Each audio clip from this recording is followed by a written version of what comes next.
Somewhere in Europe, beneath layers of soil that took tens of thousands of years to accumulate, archaeologists found something that didn't fit.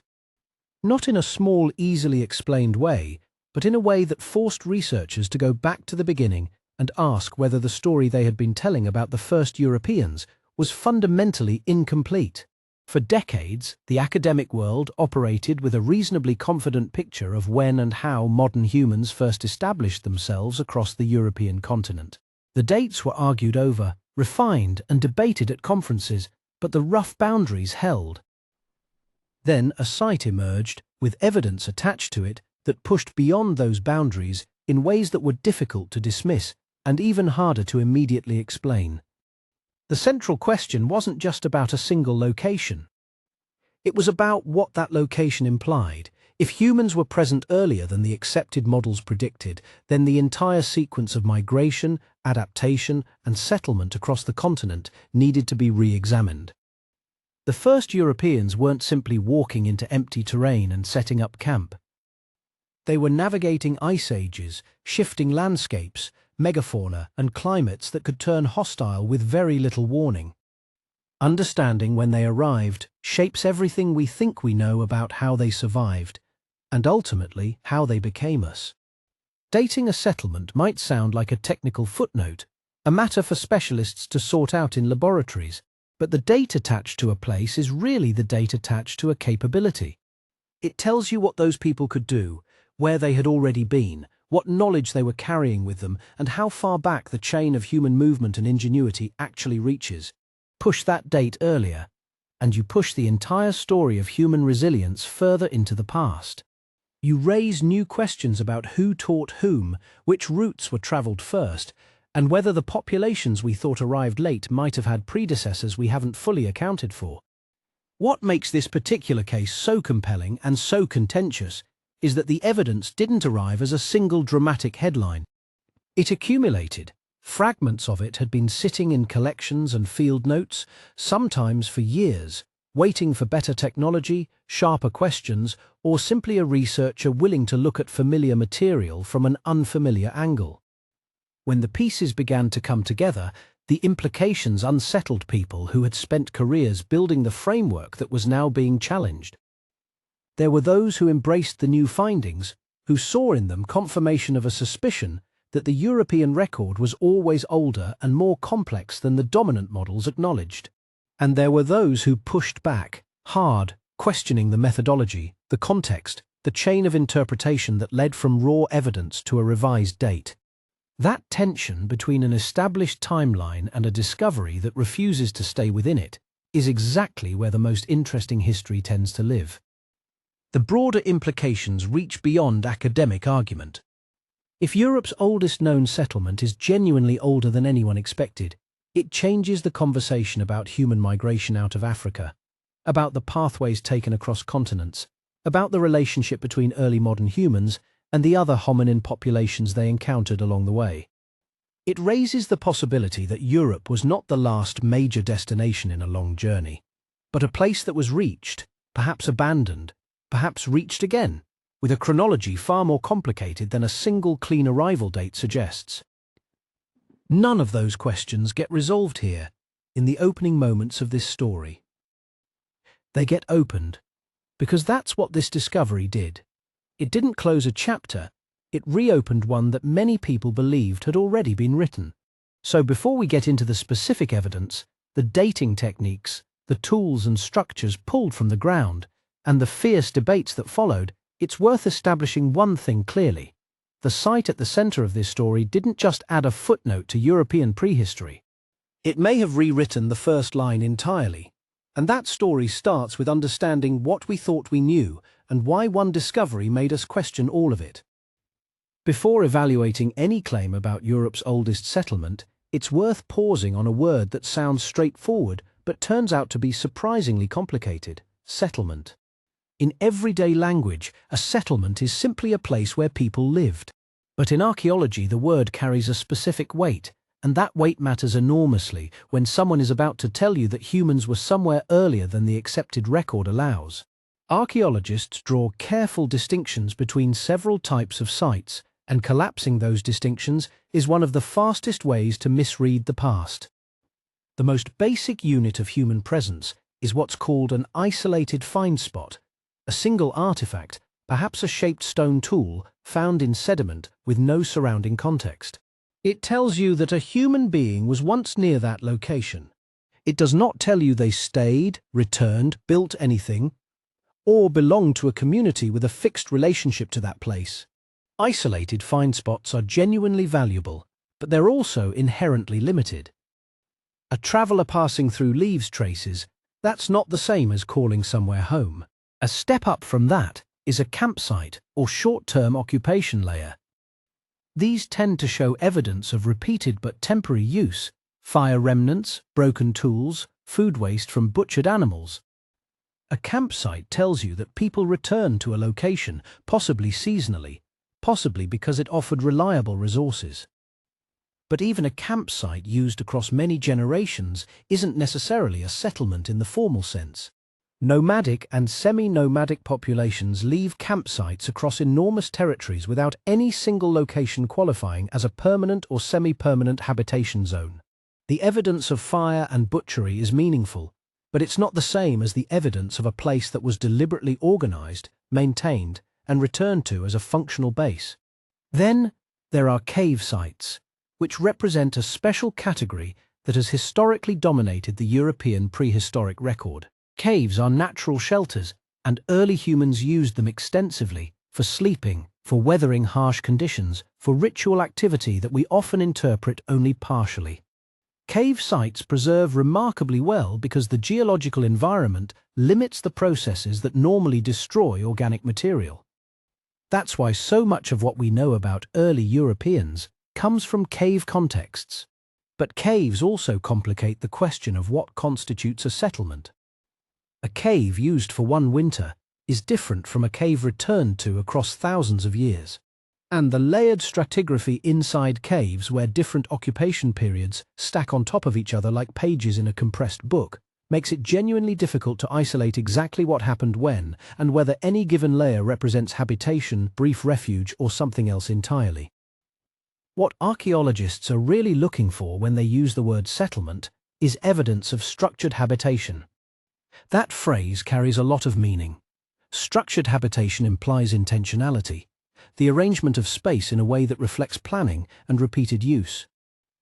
Post holes suggesting constructed shelters, hearths positioned within living areas rather than randomly scattered, storage features, zones designated for different activities like tool production or food preparation.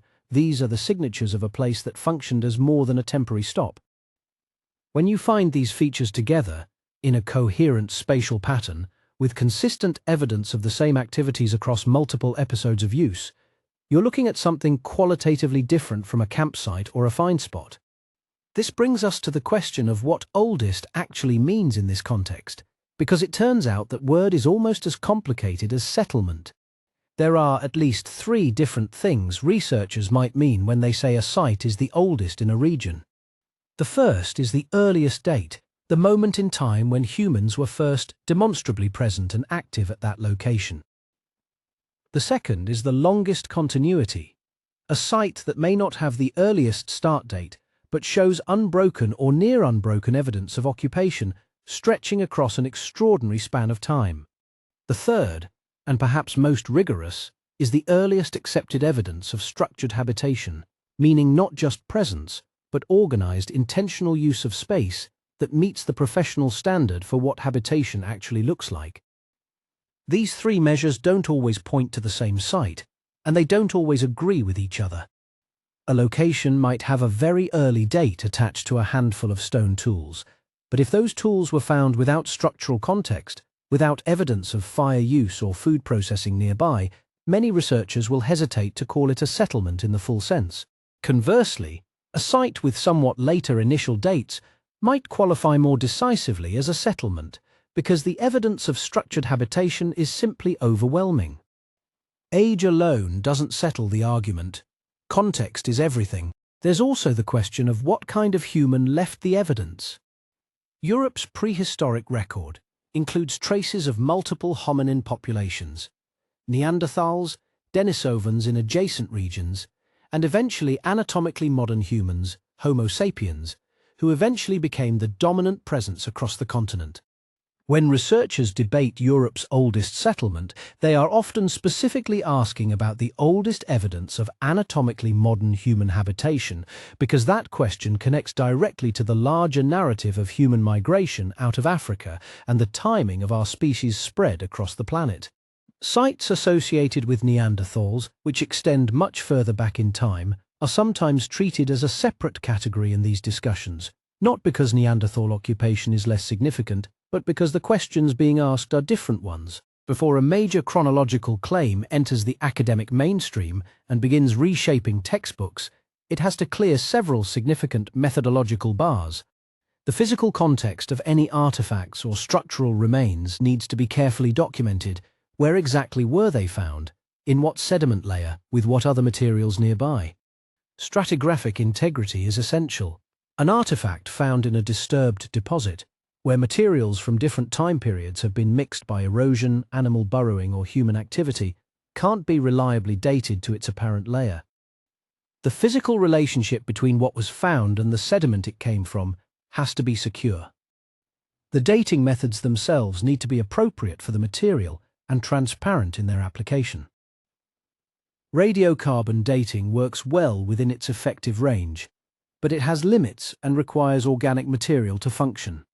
Thermoluminescence and optically stimulated luminescence dating can be applied to burnt stone or sediment and extend the range considerably. Uranium series dating works on certain materials like calcite deposits.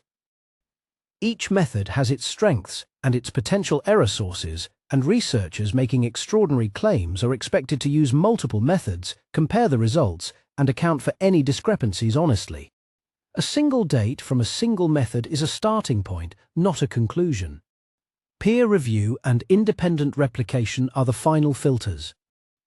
A discovery presented only in press releases or published in contexts where scrutiny is limited will not shift the established timeline.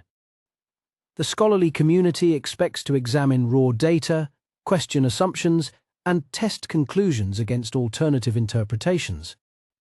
That process is slow and sometimes frustrating, especially from the outside, but it's the mechanism by which genuine discoveries are eventually distinguished from errors, misidentifications, or wishful interpretations.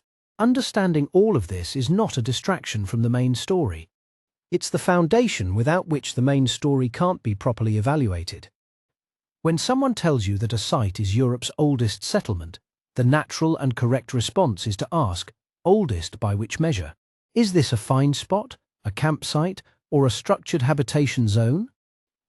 What dating methods were used, and how do the results compare across different techniques? Was the stratigraphic context secure? Has the claim survived peer review? And how has the scholarly community responded? Those questions aren't skepticism for its own sake. They're the tools that let you recognize when an answer genuinely holds up, when the evidence is strong enough and the methodology rigorous enough that revising the timeline isn't a reckless conclusion, but an honest one. The site at the center of this story went through exactly that process. The claims made about it weren't announced casually, and they weren't accepted immediately. They were examined, challenged, defended, revised in some details, and ultimately taken seriously by a significant portion of the research community, not because anyone decided to believe them on faith, but because the evidence scrutinized through all of those demanding filters continued to hold together. Knowing what archaeologists mean by a settlement, and knowing the standards that have to be met before a date gets attached to one, makes what follows considerably more striking. Because the site we're about to examine doesn't just barely qualify under those definitions, it meets them in ways that are genuinely difficult to explain away. And the date that emerged from the analysis doesn't nudge the established timeline a little further back. It moves it in a way that changes what we thought we knew about when the first chapter of European prehistory actually began. The site didn't announce itself dramatically. It rarely works that way in archaeology. What eventually became one of the most debated locations in European prehistory entered the scholarly record quietly, almost incidentally, through a combination of local curiosity, regional survey work, and the kind of incremental attention that accumulates over years before anyone steps back and recognizes what they might actually be looking at. The initial identification came not from a targeted excavation with a specific hypothesis in mind, but from the kind of broad systematic survey that researchers conduct across a landscape when they're trying to build a general picture of prehistoric activity in a region. Survey archaeology involves walking terrain in methodical transects, recording surface finds, noting concentrations of material, and flagging locations that warrant closer investigation. It's painstaking, often unglamorous work, and the significance of what gets flagged isn't always apparent at the time of flagging. Locations noted as potentially interesting in a survey report can sit on lists for years before resources and circumstances align to investigate them properly. When the site first attracted excavation attention, the team involved was working within the assumptions of the existing timeline, the same timeline the previous section laid out in considerable detail. That matters because it shaped how the initial finds were interpreted. When you approach a site expecting to find evidence from a particular time range, and the evidence you find is consistent with that range, you tend to stop there. There's no reason to push further unless something forces the question. In the early phases of excavation at this location, what emerged was interesting but not obviously extraordinary. Stone tools, evidence of fire use, faunal remains, the kinds of materials that populate the prehistoric record across the continent. Competent work, meaningful results, nothing that demanded a fundamental rethinking of established chronology. But even in those early phases, some of the researchers involved noted features that didn't sit entirely comfortably within the standard framework. The spatial arrangement of certain finds was unusual. The density of material in particular layers was higher than typical campsites from the expected period. And some of the tool forms were difficult to place confidently within the typologies that had been built up from better-known sites. These observations went into the literature in appropriately cautious language, the vocabulary of researchers who know that anomalies deserve mention, but that anomalies alone don't rewrite history. The papers were read, occasionally cited, and largely absorbed into the background noise of a field that generates hundreds of site reports every year. There was also, it should be said, some pushback even at this early stage. Skeptical voices in the scholarly community questioned whether the stratigraphic context was as secure as the excavators claimed. Sediment disturbance at prehistoric sites is genuinely common, and the concern that materials from different time periods might have migrated vertically within a deposit is not an unreasonable one to raise. Some researchers suggested that the unusual features could be explained within the established framework if the contextual analysis was refined. This back and forth is entirely normal, and in this case it had the effect of temporarily cooling enthusiasm for the site among those not directly involved in its excavation. The more dramatic possibilities implied by some of the evidence were treated as premature, and the site settled into a kind of provisional status. Interesting, worth monitoring, but not a reason to revise the textbooks. What revived serious attention was a combination of two developments that often work together in this field. The first was methodological. New dating techniques became available, and existing samples from the site were reanalyzed using these improved approaches. Dating technology has advanced considerably over the past few decades, particularly in the refinement of luminescence dating methods that can be applied to sediment and burnt materials rather than requiring organic matter for radiocarbon analysis. When researchers returned to the physical evidence from earlier excavations with these newer tools, the dates they produced were significantly different from what had previously been assumed. Not marginally different, not a few thousand years further back in a way that could be accommodated as measurement uncertainty, but different in a way that, if accepted, would require placing human occupation at the site at a moment considerably earlier than the conventional timeline allowed. The second development was renewed excavation with a more focused research design. A new team, partially overlapping with earlier researchers but incorporating fresh perspectives, returned to the site with specific questions about the stratigraphic sequence and the relationship between the dated materials and the cultural evidence. This is the kind of patient, targeted work that takes years to produce results, because it involves carefully exposing and documenting layers in ways that establish beyond reasonable doubt the physical relationship between dated sediment, dated burned material, and the artifacts and structural features associated with them.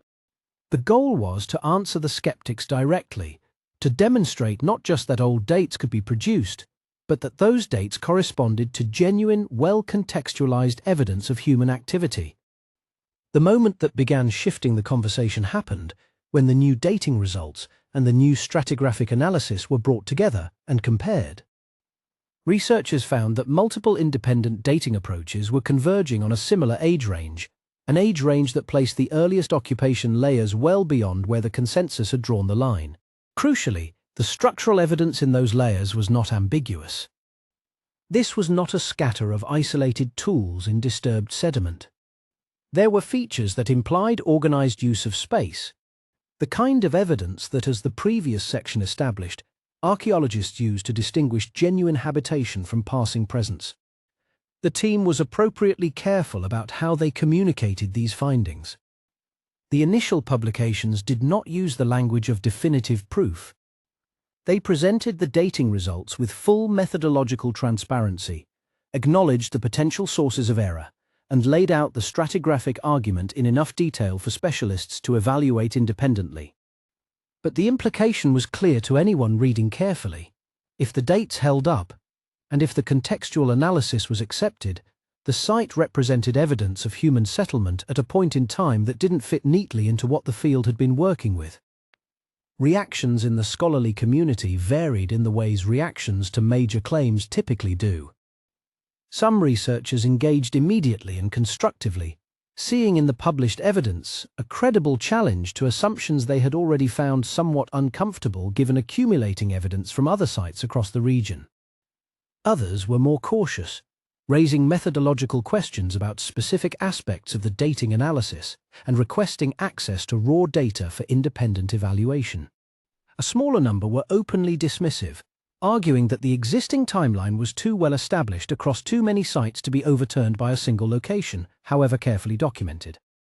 That last position, while understandable as an expression of scientific conservatism, also underestimated how much the field had actually been quietly accumulating anomalies that the standard timeline was struggling to absorb. What no one could reasonably argue, by the time the site had gone through multiple rounds of excavation and analysis, was that it deserved to be ignored. The evidence was too substantial, too carefully documented, and too consistently supported by independent dating results to be explained away as measurement error or contextual contamination. The site had crossed the threshold from anomaly to serious challenge. The question was no longer whether it deserved attention, but what it actually meant, and that question turned out to be considerably harder to answer than simply confirming the dates. That shift in how the site was perceived didn't happen in a single dramatic announcement. It accumulated through papers, conference presentations, critical responses and counter-responses, independent dating work conducted by teams with no direct investment in a particular outcome, and the slow adjustment of scholarly opinion that occurs when evidence keeps returning the same uncomfortable result, no matter how many times you test it. By the time the broader research community began to accept that something genuinely significant had been found, years had passed since the first anomalous results appeared in print. In a field where major claims can take a generation to move from discovery to consensus, that timeline is actually relatively fast. And the reason it moved as quickly as it did was that the people who excavated and analyzed the site had anticipated the skepticism, built their methodology to address it directly, and published their work in ways that invited scrutiny rather than deflecting it. The discovery itself was important. How it was handled made it credible. And that combination, significant evidence rigorously presented, is precisely what it takes to change a conversation that has been running comfortably in one direction for a very long time. Before you can fully understand why people were living somewhere 300,000, 400,000 or more years ago, you have to stop thinking about that landscape as it looks today. The ground beneath an archaeologist's feet carries the memory of a different world, a different climate, a different coastline, different rivers running different courses, different vegetation covering plains and valleys that may have looked nothing like what exists there now. Reconstructing that ancient environment is not a secondary concern in prehistoric archaeology. It's central to the entire argument because if the landscape couldn't have supported sustained human occupation at the proposed time, the case for a settlement begins to unravel regardless of how strong the dating evidence appears. At this site, environmental reconstruction became one of the most compelling supporting arguments for the occupation evidence itself. What emerged from the analysis of ancient pollen, sediment composition, faunal remains, and regional geological history was a picture of a location that wasn't simply habitable in the distant past. It was, by the standards of early human populations, unusually well positioned. Water is the most fundamental variable. Every long-term human settlement in the prehistoric record exists in a relationship with reliable water access, and the site's geography tells a story of exceptional hydrological richness. The current landscape gives only partial hints of this, but geological analysis of the surrounding terrain reveals the signatures of ancient river systems that were, in earlier periods, substantially larger and more active than their modern descendants or remnants. River valleys in deep prehistory functioned as corridors, routes that populations followed as they moved across landscapes, but also places where movement could slow and settle, because everything a group needed tended to concentrate along the water's edge. Floodplains provided predictable grazing for the animals that early human populations hunted. River margins offered plant foods across extended seasonal windows. And the water itself drew animals with a regularity that made hunting fundamentally more efficient than ranging across open terrain, hoping to intersect prey. Beyond water, the site's position appears to have offered something that shows up repeatedly at early occupation locations across the continent: landscape diversity within a small geographical range. This matters more than it might initially seem. A population that has to travel significant distances to access different types of resources, moving from a hunting ground to a foraging area to a source of stone for tool making, expends energy and faces exposure that a population with those resources in close proximity does not. When paleo-environmental reconstruction is applied to the period in question, the area around the site appears to have compressed multiple ecological zones into a geographically compact arrangement. Open areas suitable for large game, wooded or transitional zones offering shelter and different food sources.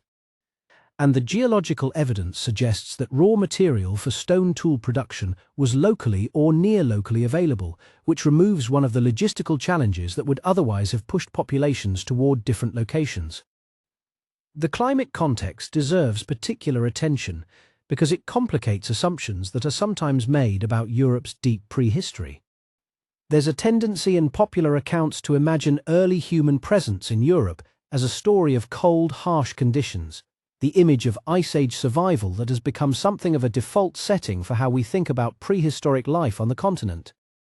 But the timeline here extends far enough back that the glacial cycles which define later European prehistory were configured differently, and the specific period implicated by the site's oldest occupation layers may have fallen within a climatic window considerably more temperate than the European Pleistocene's reputation suggests.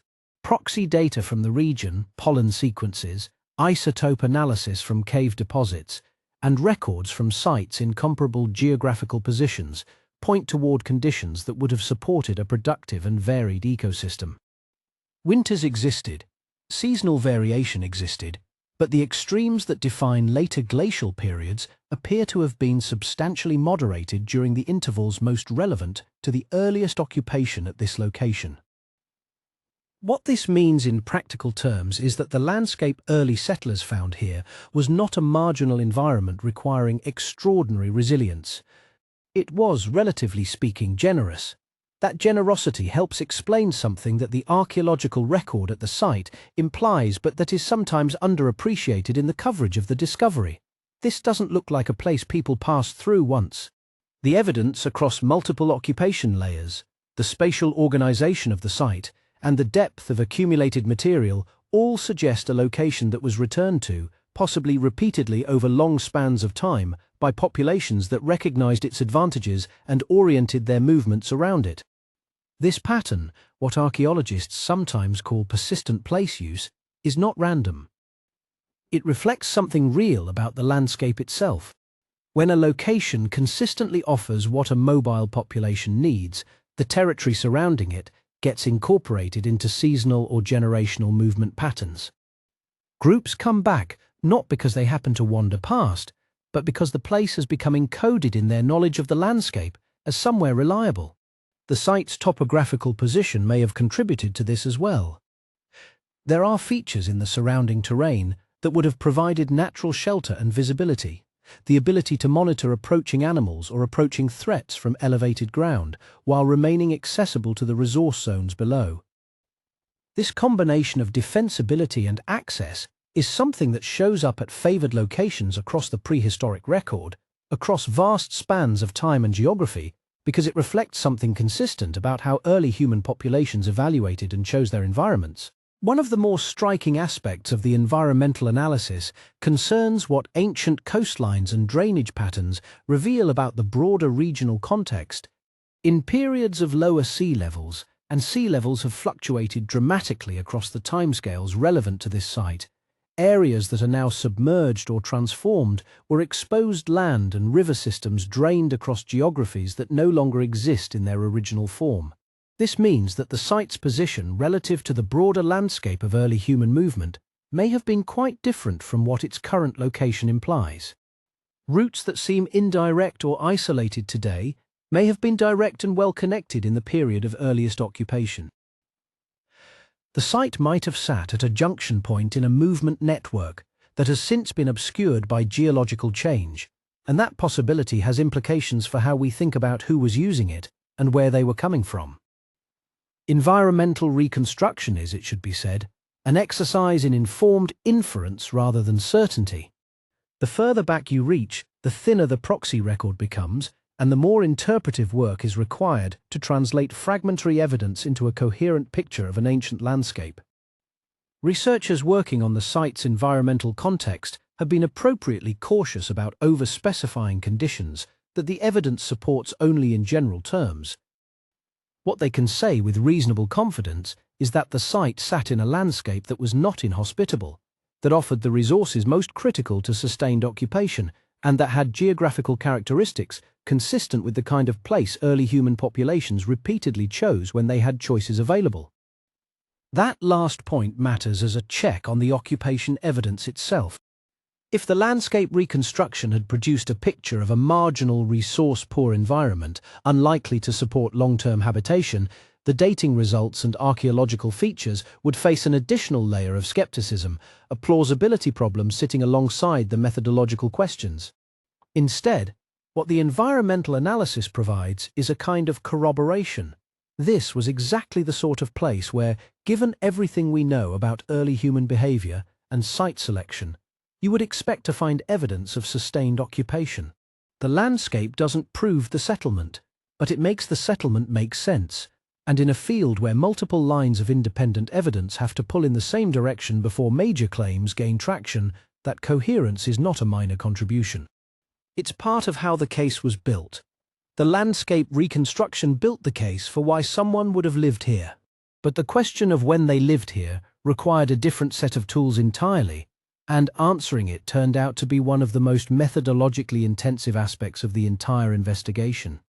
Dating a site of this potential age isn't a matter of running a single test and reading off a number.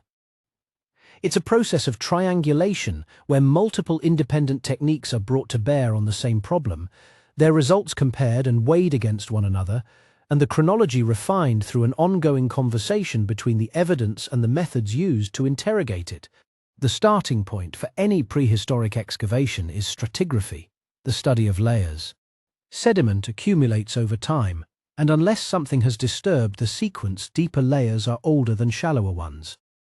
This is one of archaeology's foundational principles, and while it sounds straightforward, reading stratigraphy at a site of this complexity and age requires considerable interpretive skill.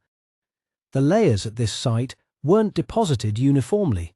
Slope processes, Water action, episodes of erosion, and periods of rapid accumulation have all left their signatures in the sediment sequence, meaning that the stratigraphy had to be read carefully, with attention to the microscale variations in sediment texture, color, and composition that distinguish naturally deposited layers from disturbed ones.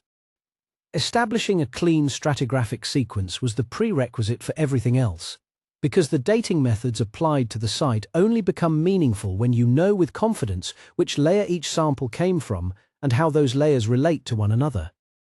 Artifacts or bones found in a layer that has been disturbed or reworked by later processes can return accurate dates for the sediment surrounding them while still being misleading about when the human activity actually occurred. The stratigraphic work at the site was extensive precisely because the researchers needed a foundation solid enough to support the weight of the chronological claims they were beginning to build. With stratigraphy as the framework, the team applied radiometric dating techniques where the material preserved allowed. Radiocarbon dating, the most widely known method, works by measuring the decay of a radioactive carbon isotope in organic material, bone, charcoal, plant remains. But radiocarbon has a ceiling. Beyond roughly 50,000 years, the amount of carbon-14 remaining in a sample falls below detectable thresholds and the technique loses its reliability. For the youngest occupation layers at a site like this, radiocarbon can still contribute valuable constraints. For the deeper, older layers where the most significant occupation evidence was found, the method simply doesn't reach. This is one of the practical challenges that makes dating very ancient sites considerably more difficult than dating sites from later prehistory. And it's part of why the chronology of Europe's earliest occupation has historically been so contested. The window beyond radiocarbon's reach is precisely where the most consequential and disputed evidence tends to sit. For those deeper layers, the team drew on methods calibrated for much older timescales. Luminescence dating, specifically optically stimulated luminescence, or OSL, measures the accumulated radiation dose absorbed by mineral grains in sediment since they were last exposed to light. When sediment is buried, the grains begin accumulating that dose, and measuring it tells you roughly how long ago burial occurred. If the sediment was laid down at the same time as the occupation evidence it contains, that date becomes a date for the occupation itself. The technique has become increasingly important in deep prehistoric research over the past few decades, partly because it can be applied to sediment directly rather than requiring organic material, and partly because its effective range extends well beyond radiocarbon's ceiling, in some applications reaching back several 100,000 years. The OSL results from the site's lower occupation layers contributed some of the most striking numbers in the entire dating program, and their implications were significant enough that the team sought independent corroboration from other methods before drawing firm conclusions. Paleomagnetic analysis provided another line of evidence. The Earth's magnetic field has reversed polarity multiple times over geological history, and iron-bearing minerals in sediment record the orientation of that field at the time of deposition. Identifying which polarity interval a given layer falls within places it within a chronological framework established from the global paleomagnetic record, a timeline of reversals that extends back millions of years and is independently calibrated. At the oldest levels of the site, paleomagnetic signatures were examined to determine whether the sediment was deposited during a known polarity epoch or interval, which places hard constraints on how old it can or cannot be. Paleomagnetic dating works best as a constraint rather than a precise date. It tells you a layer falls within a certain interval rather than specifying a year or even a century, but that constraint can be extremely powerful when it lines up with results from independent methods. Biostratigraphy, the dating of sediment based on the evolutionary stage of animal species found within it, offered yet another perspective. Certain species of small mammals, particularly rodents, evolved rapidly enough that their morphological characteristics at a given point in their lineage can be used as a chronological marker. Identifying which stage of an evolving species is present in a layer places that layer within a time range consistent with when that stage is known to have existed in the regional fauna. The technique requires specialist knowledge and is sensitive to questions of regional versus local evolutionary timing, But when small mammal remains are well preserved and identifiable, as they were in portions of this site's sequence, biostratigraphic analysis adds an independent biological dimension to the chronological picture. What emerges from this convergence of methods is not a single clean date, but something more honest and ultimately more robust, a range of estimates from independent sources that either corroborate one another or, where they diverge, highlight specific questions that need further investigation.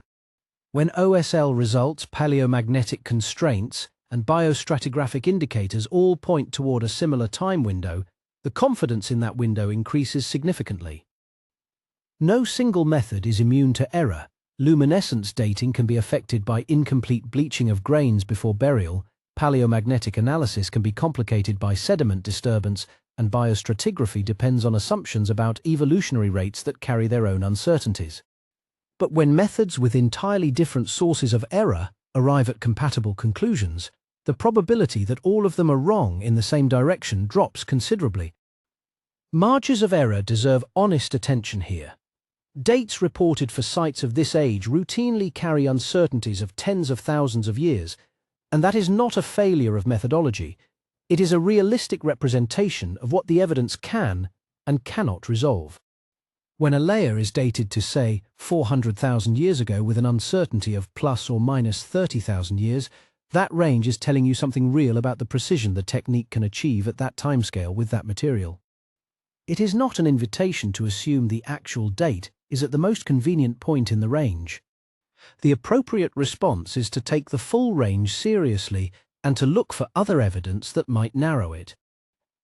Ancient dates are also revised, and this is worth saying plainly because revisions are sometimes interpreted as signs of unreliability rather than what they actually represent.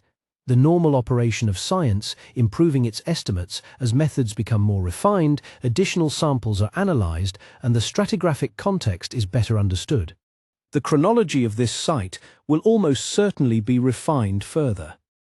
What the current dating program established is that the evidence from the deepest occupation layers is genuinely, not marginally, ancient, old enough to shift where this site stands in the broader story of who was in Europe and when. So the dating program established that the occupation layers were genuinely ancient. But a date alone tells you relatively little.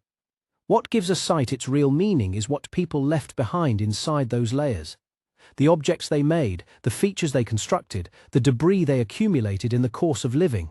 At this site, the material record is neither uniformly spectacular nor uniformly subtle.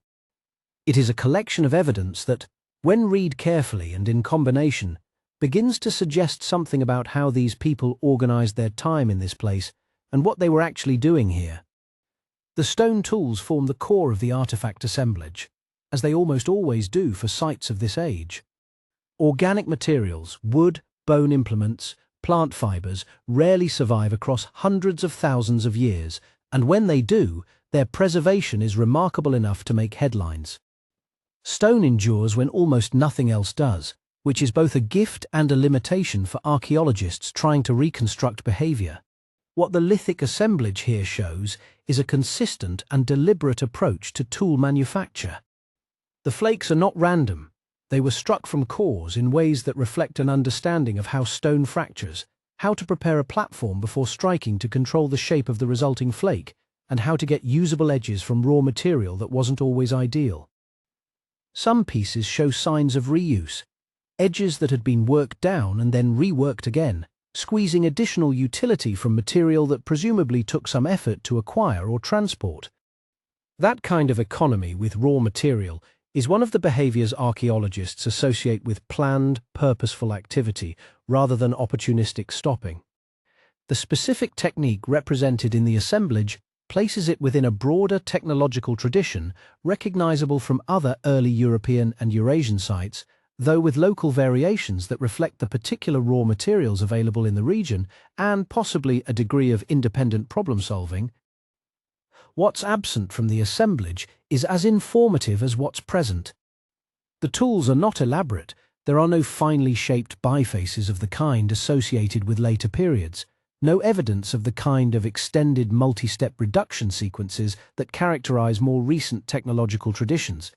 What's here is effective without being ornate, tools designed to do specific jobs, made by people who clearly knew what they were doing, but working within a technological repertoire that fits comfortably within what's known from comparable sites of this age elsewhere in Eurasia. Cut-marked bones recovered from several of the occupation layers add a crucial behavioral dimension. Animal bones bearing the characteristic parallel striations left by stone tool edges tell you that whoever was here was processing carcasses, removing meat, scraping tendons, working hides. Cut marks are among the clearest signatures of human behavior available in the archaeological record because they can be distinguished from gnaw marks left by carnivores, from weathering damage, and from other post-depositional processes. The pattern of marks on the bones from this site suggests systematic butchery rather than casual scavenging. Marks appear in locations consistent with defleshing and disarticulation, indicating that people were working these carcasses with intent and method, extracting resources efficiently. Whether they were hunting the animals themselves or arriving at carcasses that carnivores had already killed remains a question that the current evidence doesn't fully resolve. But the quantity and distribution of marked bones suggests a meaningful degree of regular access to meat resources. Perhaps the most significant structural evidence came in the form of discolorations and sediment anomalies that, on closer analysis, appear to represent hearth use. Patches of reddened and heat-affected sediment, sometimes associated with fragments of charred bone or carbonized organic material, are consistent with repeated or sustained burning in a specific location. Fire is transformative evidence. A temporary visit by a small group might leave behind some flakes and perhaps a few bones, but a hearth, especially one that appears to have been used more than once in the same spot, implies that people were returning to this location, that they were comfortable enough here to maintain fire, and that they were organizing space in ways that go beyond the minimal footprint of a one-time passage. The hearth traces at this site are not unambiguous fireplaces of the kind you'd find in a more recent dwelling, but they carry enough diagnostic characteristics to be taken seriously as evidence of fire use, which at this age is itself remarkable and contested in the broader European record. Post holes and compacted floor surfaces discovered in portions of the excavation suggest something even more structured. Post holes, the negative impressions left in sediment after wooden posts rot away, indicate that people were constructing something overhead, whether a windbreak, a frame for animal hides, or a more substantial shelter. The post holes at this site are not numerous, and interpreting them requires some caution given the distance in time and the possibility that natural processes have disrupted or mimicked structural features. But their spatial patterning is not random.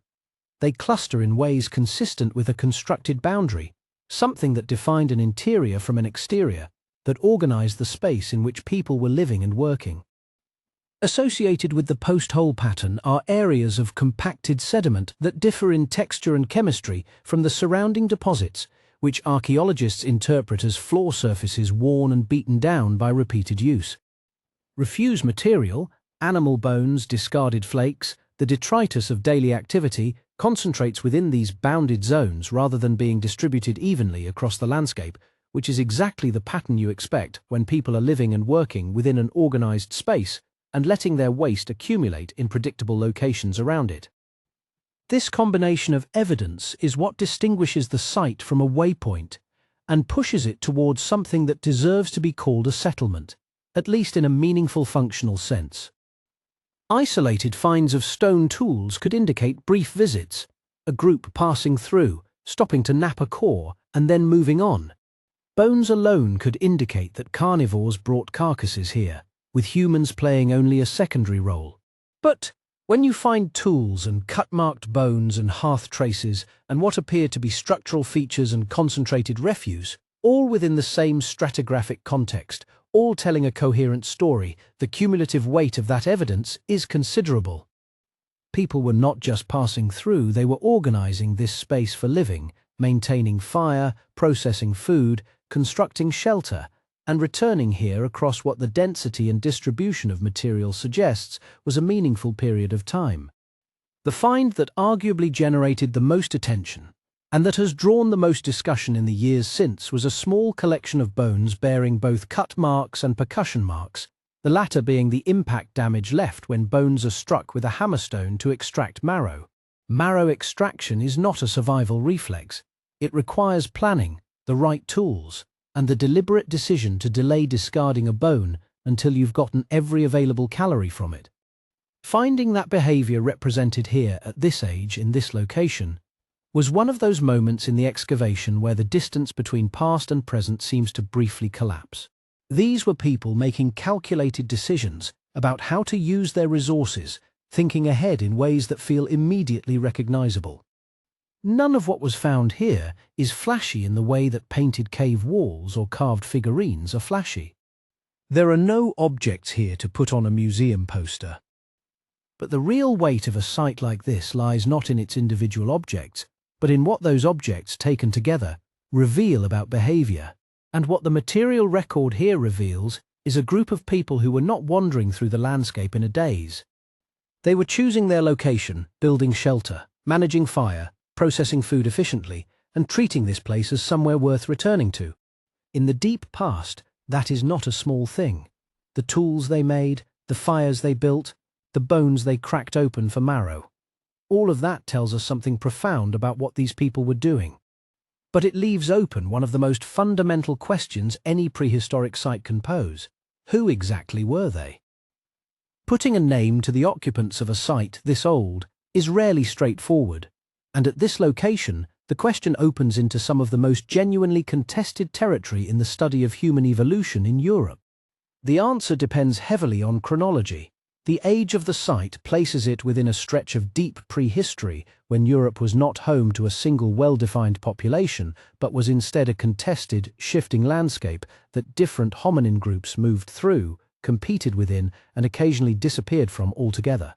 Depending on where within that time frame this settlement falls, and the dating program produced a range rather than a single tidy number, the occupants could represent very different branches of the human family tree.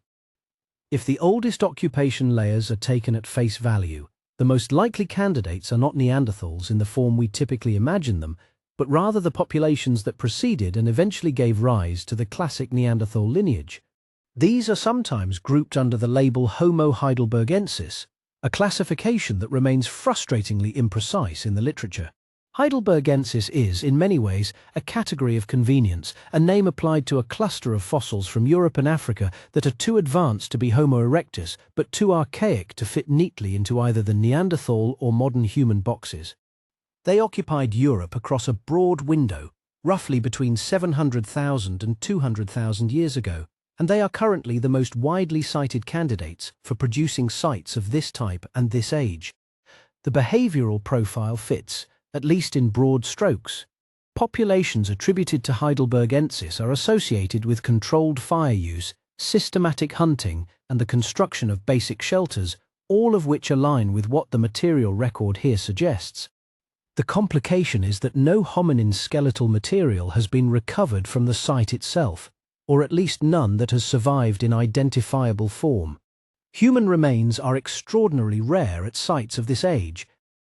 Bone degrades, conditions that preserve stone, and even charred organic material often destroy the calcium phosphate matrix of skeletal tissue over hundreds of thousands of years. What that means in practice is that the identification of who lived here rests entirely on inference, on working backward from the technology, the chronology, and the geographical context to produce a probable answer rather than a confirmed one. Researchers are doing what they always do in the absence of direct fossil evidence. They are triangulating. The technological profile of the assemblage matters here because different hominin populations are associated with different technological traditions, at least in a general sense. The tools recovered from this site fall within what many researchers would broadly classify as a lower Paleolithic tradition, core and flake technology without the prepared core sophistication of the Levallois technique that emerged later, and is strongly associated with Neanderthal populations. That positioning within the technological sequence provides an additional line of evidence pointing toward an earlier hominin group, though it is worth noting that technological change was neither uniform nor linear. Regional variation is substantial, and the absence of a later technology is not proof of an earlier population. It is one data point among several. Some researchers have raised the possibility, perhaps provocatively, that the occupants could represent a population with more direct connections to earlier dispersals out of Africa, groups more closely affiliated with Homo erectus in a broad sense, or with one of the poorly understood early dispersal events that left traces in scattered sites across southern Europe before the major presence associated with Heidelbergensis. This view is a minority position, and the evidence for it at this particular site is thin. But it is a reminder that Europe's early human occupation was not a single clean wave, but a series of arrivals and disappearances, some of which we are only beginning to trace through genetic proxies and isolated fossil fragments.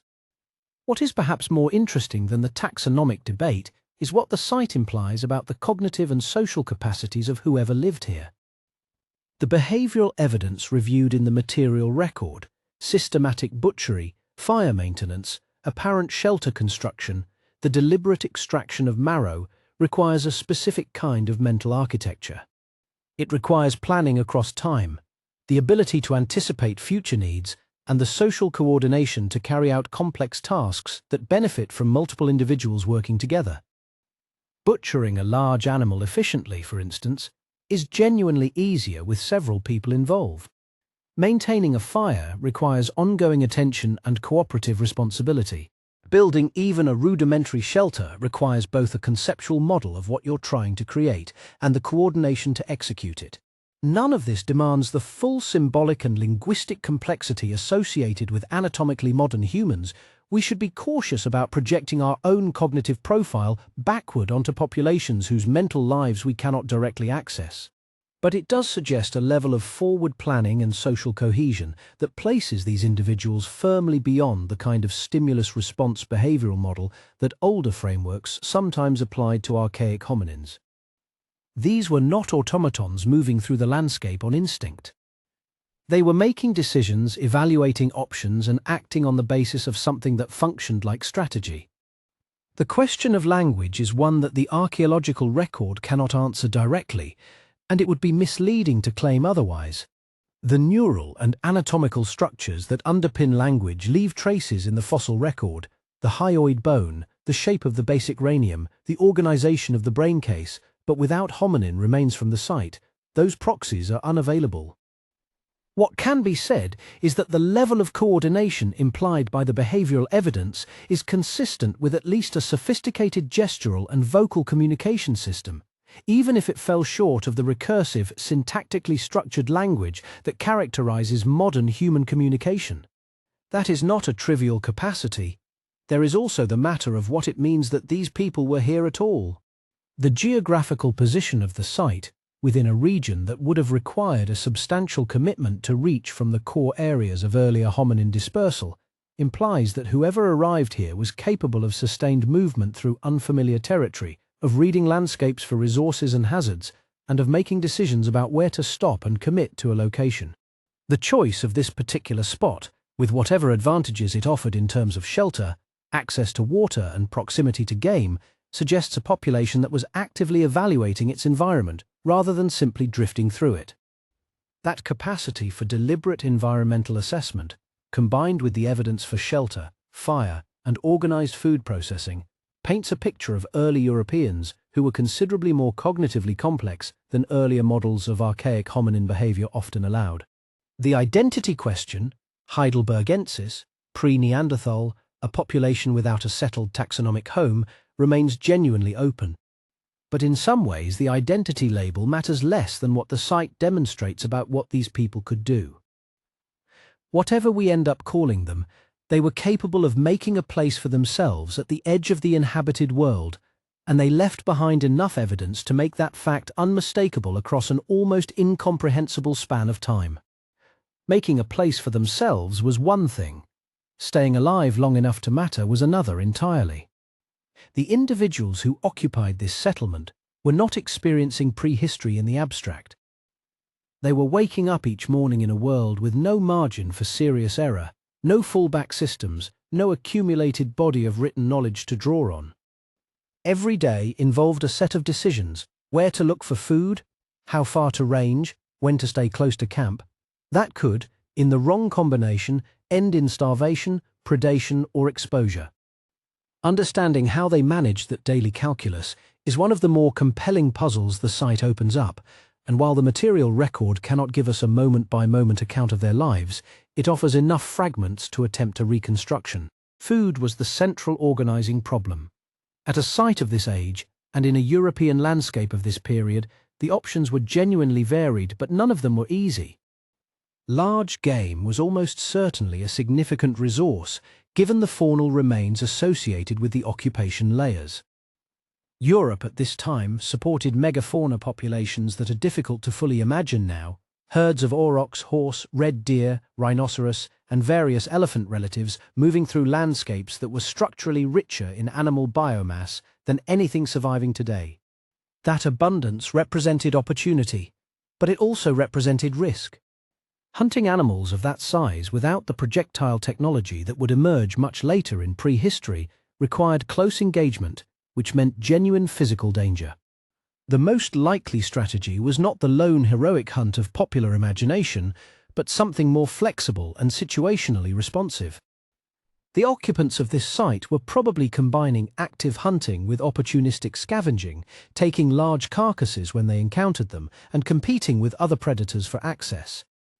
The evidence for systematic butchery, cut marks on bones indicating deliberate, organized processing, suggests they were not simply taking what they could grab in passing, but were capable of controlling a carcass long enough to extract its full nutritional value, including marrow and possibly brain tissue, both of which are dense caloric resources. That kind of extended processing implies either that they could drive off competing carnivores, or that they had enough social group size to make defense of a kill viable. Gathering plant material would have supplemented the diet throughout the warmer months, though the direct evidence for this is almost always missing from sites of this age. Plant foods degrade almost completely, and what survives is typically limited to occasional charred seeds or phytoliths under very specific preservation conditions. What we can say is that a group surviving here over an extended period almost certainly had working knowledge of the local flora, which plants were edible, which were toxic, where tubers and roots could be dug up when other resources were thin, where fruits and nuts concentrated in autumn. That knowledge would have been accumulated and transmitted across generations, representing a form of environmental intelligence that may not leave direct traces in the ground, but was absolutely essential to survival. Seasonal movement patterns would have shaped all of this. It is unlikely that the site was occupied year-round in a modern sense of permanent residence. More probable is a pattern of seasonal return, using the location during periods when local resources were abundant, ranging more widely at other times, and coming back when the landscape around the settlement rewarded it. This kind of logistical mobility, sometimes called central place foraging in the anthropological literature, requires a mental map of the broader landscape, an ability to anticipate seasonal resource cycles, and the organizational capacity to move a social group efficiently. All of that is behaviorally demanding. All of it is consistent with what the site implies about the people who lived here. Water access would have been a non-negotiable constraint on where the group could remain for any extended period. Sites of this type are almost invariably located near reliable water sources, rivers, springs, lakes, and the geographical setting of this settlement follows that pattern. Fresh water solved multiple problems simultaneously. It supported the group directly, it attracted the game they hunted, and it may have offered fish and shellfish as supplemental food sources in certain seasons. The relationship between early settlement locations and water availability is one of the clearer patterns in the Paleolithic record, and this site is no exception. Fire was arguably the technology that made extended occupation of a location like this feasible at all. The evidence for controlled fire at the site is significant, not just as a data point about cognitive capacity, but as a practical matter of survival. Fire extended the usable hours of the day, provided warmth against temperatures that in glacial and interglacial Europe could shift dramatically even within a single season, allowed cooking that improved the digestibility and safety of both meat and plant foods, and kept predators at a distance. That last function should not be underestimated. The predator landscape of Paleolithic Europe was genuinely alarming by any modern standard. Cave lions, hyenas, wolves and bears were not background scenery. They were competitors for the same carcasses and, under the right circumstances, potential threats to the group itself. A maintained fire was a meaningful deterrent, and the social coordination required to keep one burning through the night implied something like a watch system, a division of responsibility that required trust and communication to function. Tool maintenance was another daily practice that structured the occupation. The lithic assemblage recovered from the site shows not just finished tools but evidence of resharpening and reworking, signs that the group was managing its technological resources carefully, extending the life of useful implements rather than discarding them immediately. In a landscape where the right raw material might require a journey of several kilometers to obtain, that kind of conservation was rational. It also implies a relationship with material culture that went beyond immediate use, a sense that tools had ongoing value and were worth investing effort to maintain. Social coordination, running through all of these activities, was perhaps the most important survival resource the group possessed. The behaviors implied by the material record, coordinated hunting, fire maintenance, shelter construction, tool management, are not things that solitary individuals accomplish efficiently. They are group activities, and groups require social structure to function. Who led decisions about where to move? How were resources shared after a successful hunt? How were conflicts resolved without the ability to simply walk away and find another group nearby? These questions are unanswerable in specific terms, but the evidence for sustained organized occupation implies that the social fabric of the group was holding together under considerable pressure. The pressures were real and multiple. Pathogen exposure in unfamiliar ecosystems could devastate a small group that had no prior immunity to local disease burdens. Injuries that would be minor inconveniences with modern medicine, a broken bone, an infected wound, could be death sentences in this context. Extreme weather events, sudden cold snaps, or prolonged drought could collapse local food resources without warning. The landscape itself, while offering resources, was also genuinely dangerous for a small primate group with limited technological buffers against the environment. What the site demonstrates, when all of this is held together, is that survival here was not passive. It was active, intelligent, and socially embedded. These people were not simply enduring the landscape, they were reading it, negotiating with it, and finding ways to persist within it that required constant problem-solving and collective effort. The edge of the known world, for them, was not a metaphor. It was a daily reality, and the fact that they met it successfully enough to leave behind the traces we are still excavating today is in its own way remarkable. The people described in the previous section were demonstrably capable, socially organized, and environmentally sophisticated. That much the evidence supports. What it did not fit, at least not without significant intellectual disruption, was the timeline that generations of researchers had constructed for when humans like this were supposed to arrive in Europe at all. The date attached to this settlement did not merely push a number back by a few thousand years. It challenged a framework that had been built across decades of careful work, and understanding why it landed so hard requires some sense of what that framework actually said. For much of the 20th century, the prevailing model placed the earliest credible human presence in Europe at somewhere between 500,000 and 800,000 years ago, depending on which sites you weighted most heavily and which interpretations of the evidence you found convincing. Sites like Atapuerca in Spain and Boxgrove in England anchored that chronology at its older end, providing skeletal material, tools, and butchered fauna that together made a case for hominins reaching Europe within that broad window. The model was not arbitrary, it had real evidence behind it. And crucially, it connected to a broader story about migration routes, biological evolution, and environmental conditions that seemed internally coherent.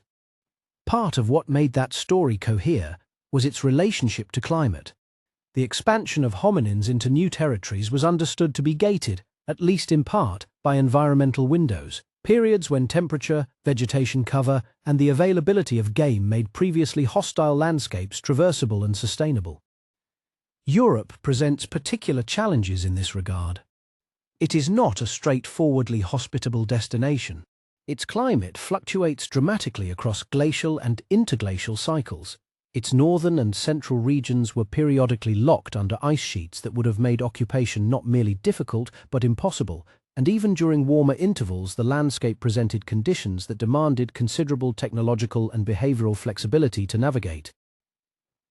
The accepted chronology reflected a view that hominins expanded into Europe only when those conditions aligned favorably and when the groups involved had reached a threshold of capability that made establishment viable. The proposed age of this settlement disrupted that story at several points simultaneously, which is part of why the reaction from the research community was not simply surprise, but something closer to structural unease. The disruption was not confined to the absolute date, though that alone was striking enough. It also came from what the date implied about the sequence of events and the capabilities of the people involved. If the settlement's chronology holds, it would push evidence of organized human occupation in Europe back beyond what the established migration models comfortably accommodated.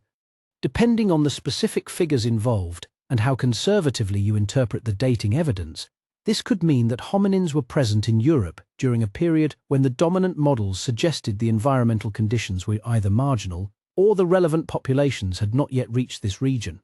One of two things would follow from that.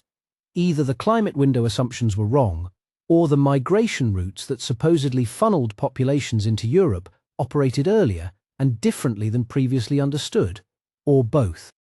Neither adjustment is a minor correction. Both require revisiting foundational premises. The technological implications were equally unsettling for those invested in the established narrative. Part of the confidence behind the conventional timeline rested on an assumed relationship between behavioral complexity and geographic expansion. The reasoning went roughly like this: pushing into novel, high-risk environments required a baseline level of technological capability, shelter construction, fire control, efficient tool use, food processing strategies, and the emergence of those capabilities could be tracked through the archaeological record. Europe's colonization was therefore expected to correlate with groups that had cleared a certain capability threshold. The problem the new date creates is that it potentially places people at this latitude and in this ecological context before the capability threshold was supposed to have been reached, or at the very least in a period when that threshold was assumed to be either absent or inconsistent across populations. Except the evidence from the site itself did not show the kind of primitive, marginal presence that might allow the conventional framework to absorb the new date as an outlier. That is the second dimension of the surprise, and in some ways it is the more troubling one. If the site had produced only ambiguous traces, a handful of flakes, some contested cut marks, nothing that firmly implied sustained intentional occupation, it might have been possible to treat it as an anomaly, a brief incursion that did not represent real colonization. Instead, the finds suggested something organized and extended. Structures, a patterned lithic assemblage, evidence of repeated use. The picture that emerged was not of a confused, marginal presence operating at the edge of survival, but of a group that knew what it was doing in that landscape. That combination, of very early date attached to evidence of real competence, was what made the challenge to the existing narrative so difficult to redirect. It is worth being clear about where exactly the conventional timeline was contradicted and where it was simply strained. The strongest version of the surprise is that the site pushes occupation back into a period that most models would have described as essentially empty of hominin presence in this part of the continent. A more cautious reading acknowledges that the margins of error in radiometric dating, especially for very old sites, allow for interpretations that do not require quite so dramatic a revision. But even the conservative reading implies that the settlement falls in a zone that demands explanation, because it cannot be easily accommodated by the migration and capability models that most researchers in the field have been working with. What the new chronology forces in practical terms is a set of questions that the field had not been seriously grappling with. Were migration corridors into Europe operating earlier than the main models assumed? Were there climate windows that allowed occupation in periods previously characterized as inhospitable, perhaps reflecting regional variation that the broad models obscured? Were the populations involved more behaviorally capable at an earlier point in their development than the technological record had suggested? Each of these questions cascades into others, and none of them has a simple answer available from the current evidence base. There is also a historiographical dimension to the surprise that should not be overlooked. Archaeological timelines are not just neutral chronological frameworks. They are narratives, and like all narratives they carry embedded assumptions about sequence, causation, and meaning. The story of human expansion into Europe had been told, for several decades, as a story of progressive capability meeting progressively favorable conditions, with Europe's earliest occupants arriving relatively late in the global picture and establishing themselves gradually. That story had shaped which research questions were asked, which sites received sustained funding and attention, and which interpretations of ambiguous evidence were considered plausible versus speculative. A finding that challenges the foundational date of that narrative does not just revise a number. It creates pressure to re-examine the interpretive habits that the narrative had authorized. The surprise, then, was simultaneously empirical and conceptual. Empirical because the absolute age attached to the site genuinely exceeded what the dominant models predicted. Conceptual because the type of evidence found there, organized, competent, sustained, could not be absorbed as a marginal anomaly without doing real damage to the assumptions about what early European occupation was supposed to look like. Put those two things together, and you have a finding that does not ask for minor adjustments at the edges of the existing framework.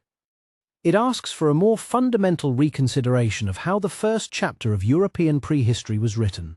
And that, as any researcher who has spent years building confidence in a particular reconstruction will tell you, is a genuinely uncomfortable thing to be asked. When a finding challenges an established framework at that level of depth, the response from the research community tends to be neither silent acceptance nor outright rejection. What actually happens is more methodical, more pointed, and in many ways more revealing about how the discipline functions than the discovery itself. The objections that emerged around this site were not generated by defensiveness alone. Many of them reflected legitimate scientific caution, and working through them carefully is the only honest way to assess how solid the claims actually are. The first and most persistent line of criticism concerns the integrity of the sedimentary layers from which the dating samples were drawn. In very old sites, the relationship between an artifact or a feature and the geological context surrounding it is everything. Dates are only meaningful if the material being dated was deposited at the same time as the human activity you are trying to place in time. Skeptical researchers raised the possibility of sediment disturbance, processes by which material from different time periods becomes mixed through the movement of water, freeze-thaw cycles, animal burrowing, or slope movement over millennia. If older sediments were intruded upon or reworked by later activity, then radiometric samples drawn from those contexts might return very old dates that do not actually correspond to when humans were present. This is not a hypothetical concern invented to deflect an inconvenient result. Stratigraphic disturbance is a real and recurring problem at early sites, and rigorous researchers expect to have to demonstrate that layers are intact rather than simply assuming it. The excavating team's response to this was extensive. Detailed micromorphological analysis of sediment structure was used to argue that the key layers showed the characteristics of undisturbed deposition rather than reworking. Particle orientation, sediment fabric, and the spatial relationship between fines and matrix were all cited as consistent with primary context. Critics acknowledged this work but maintained that for a claim of this magnitude, the margin for interpretive error in micromorphological analysis is itself a variable that deserves scrutiny. That specific tension, whether the evidence of undisturbed layers is itself unambiguous, has not been fully resolved to universal satisfaction, and the more cautious voices in the field continue to treat it as an open methodological question rather than a settled one. Contamination of dating samples is a related but distinct concern. For techniques that rely on organic material, or the decay of radioactive isotopes within mineral grains. The presence of intrusive material from later periods can skew results toward younger dates, while certain chemical conditions can produce anomalously old readings from samples that have undergone post-depositional alteration. The dating methods applied to this site included multiple independent approaches, which is exactly the right response to these concerns. When several different techniques converge on similar age ranges using different physical principles and different sample types, it becomes considerably harder to attribute the result to contamination of a single material. The team published this convergence as a primary argument for the reliability of the chronology, and on this specific point, a number of initially skeptical researchers have moved toward greater acceptance. The multi-method approach has, at least partially, answered the contamination objection for most specialists in geochronology, even if questions about individual samples remain. More contested is the debate over tool identification. Lithic analysis is not always the clean, binary exercise that popular accounts suggest. The line between a deliberately knapped stone tool and a naturally fractured piece of rock, what researchers call a geofact, can be genuinely difficult to draw, particularly when the assemblage in question comes from a gravel-rich or energetically active depositional environment.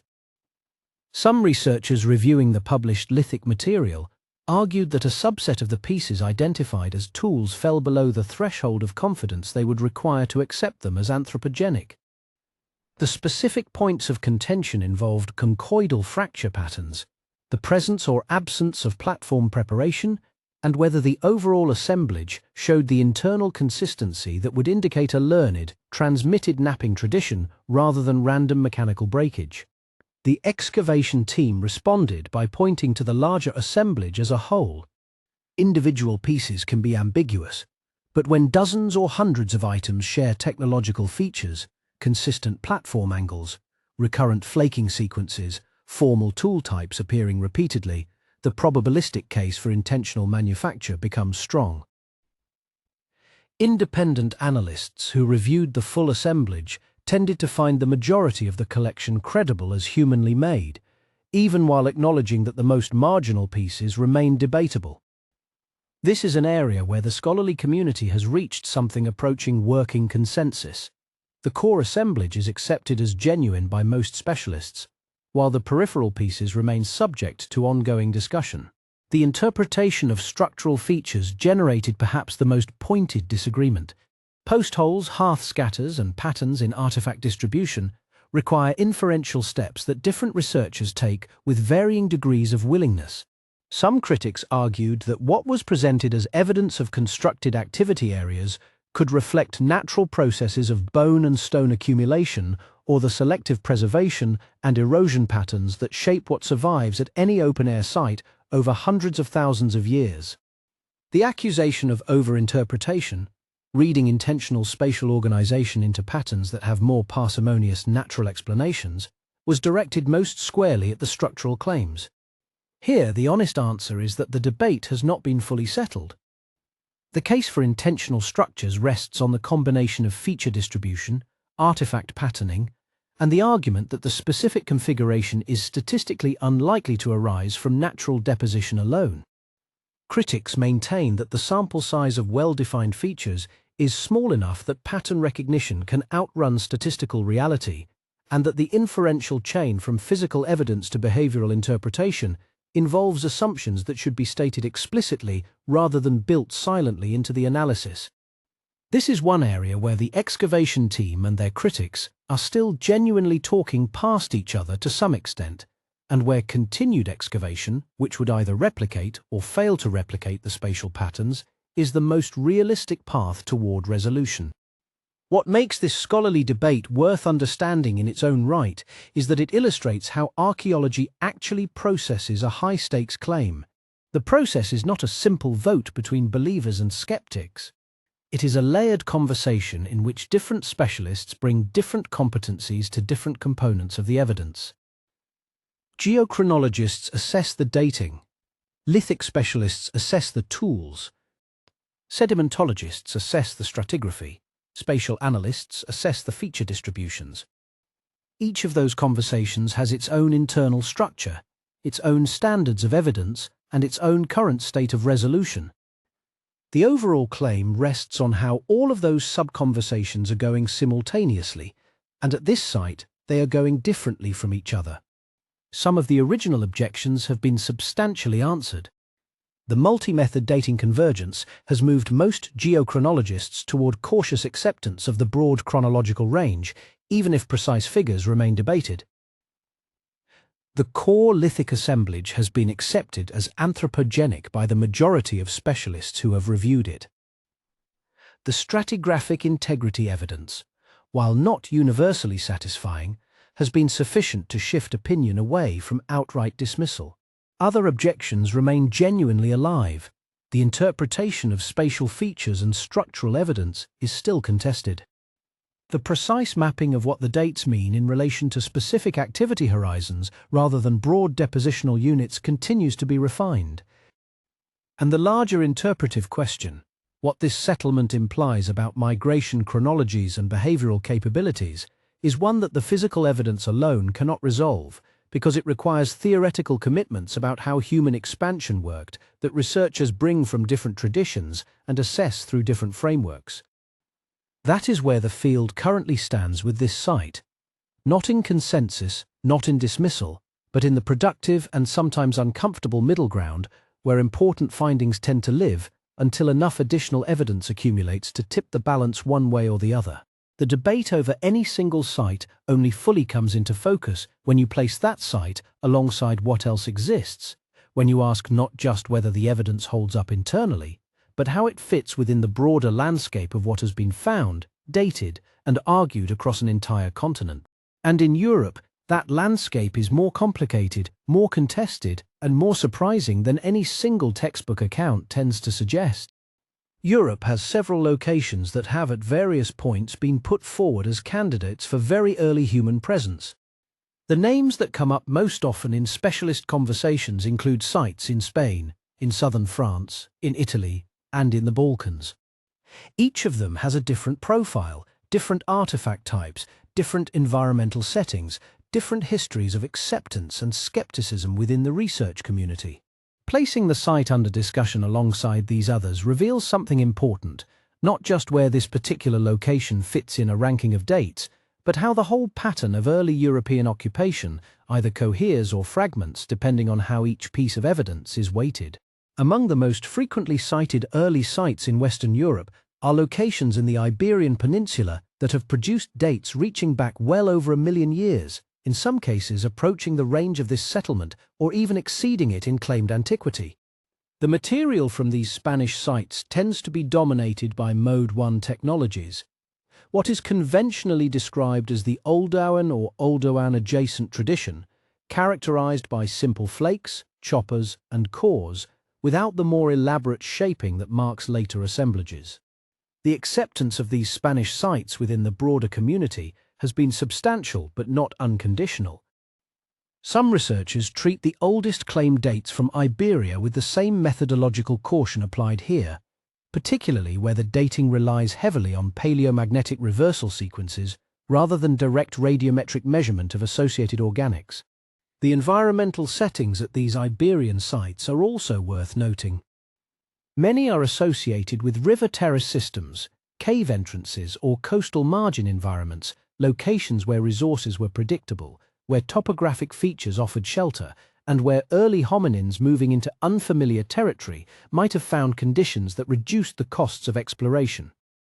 This matters for comparison because it raises the question of whether early occupation was tied to specific ecological corridors and refugia, or whether it was more broadly distributed across varied landscape types.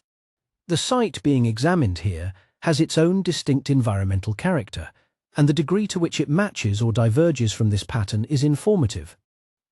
If early sites cluster in certain landscape types regardless of geography, that suggests something about selective behavior and the constraints shaping early migration. In southern France, there are sites that have generated substantial discussion, some of which appeared anomalous or marginal when first reported, but look rather different in retrospect once the regional pattern is considered. This is one of the recurring dynamics in early prehistory.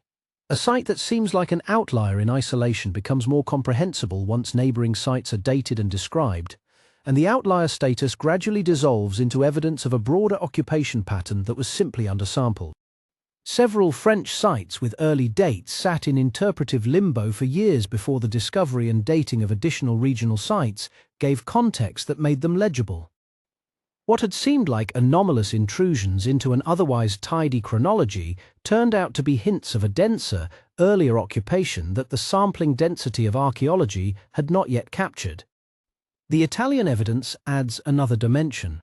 The southern part of the Italian peninsula has produced finds from contexts that some researchers have placed quite early, though the artifact assemblages are in some cases more modest than those from Iberia or from the site in question. There is also a cluster of very old material from sites near the eastern Mediterranean margins of Europe, areas where the geographic logic of migration from Africa or Western Asia makes early presence less surprising, but where dating and interpretation have still generated debate. What emerges from scanning this landscape is neither a neat chronological sequence nor a random scatter.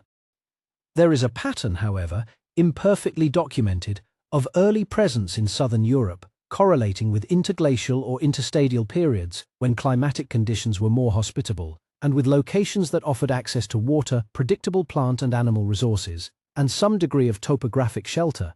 The site under discussion fits into this ecological logic in some respects, though its location pushes the envelope of what was previously thought possible in terms of latitude or distance from the presumed entry points for early migration.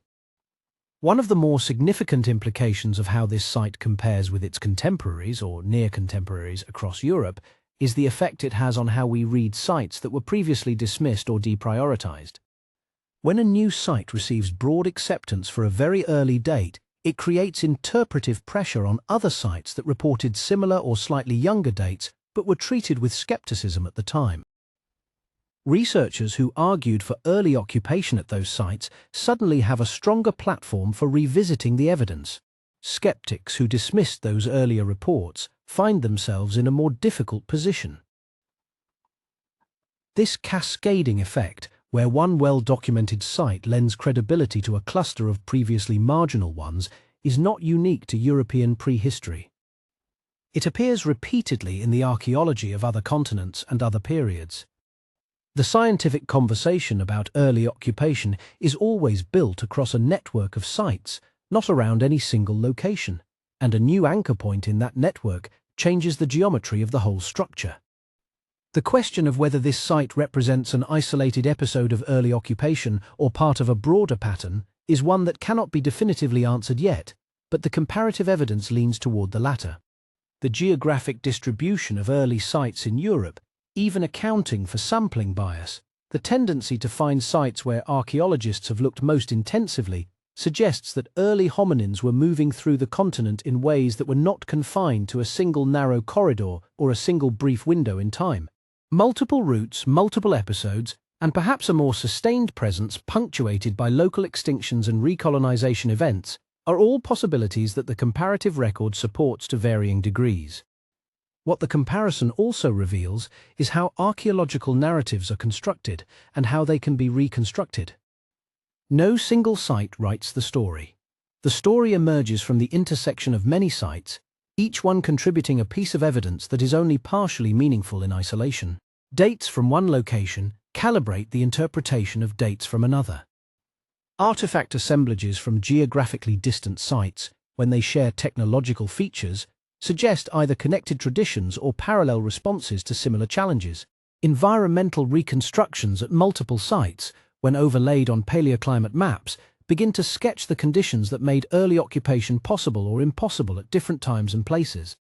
In that sense, the value of this site for European prehistory is not simply additive. It is not just one more data point appended to a list. It is a reorientation point, a location whose characteristics, if accepted, require researchers to look back at other sites with fresh interpretive frameworks and ask whether what seemed marginal or anomalous before might now fit into a pattern that was always present in the evidence but not yet visible through the lens available at the time. That is how major discoveries tend to work in archaeology.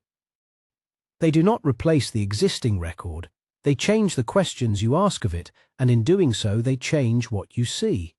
If a site forces you to reconsider the pattern of early European occupation, the next question almost inevitably follows: how did people get there?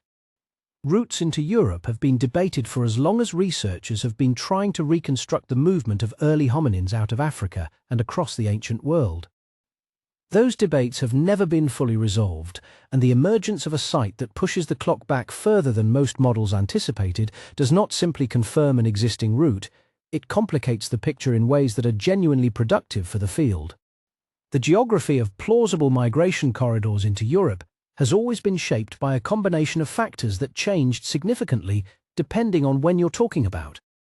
The most widely discussed pathways involve the Near East as a staging area, with hominins moving northward through the Levant and into Anatolia before crossing into southeastern Europe through the Balkans, or moving westward along the northern rim of the Mediterranean.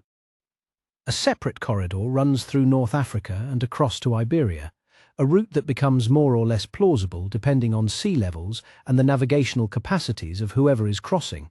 And there is a third possibility that is often underweighted in popular accounts: movement along the Atlantic and Mediterranean coastal margins, tracking shorelines that no longer exist because they were submerged as sea levels rose in the aftermath of glacial periods.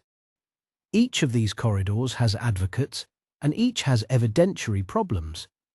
The Anatolian Balkan route has long seemed the most geographically natural, given the relative narrowness of the land connection between Asia and Europe through that region, and the comparatively mild conditions that have characterized the area during interglacial periods.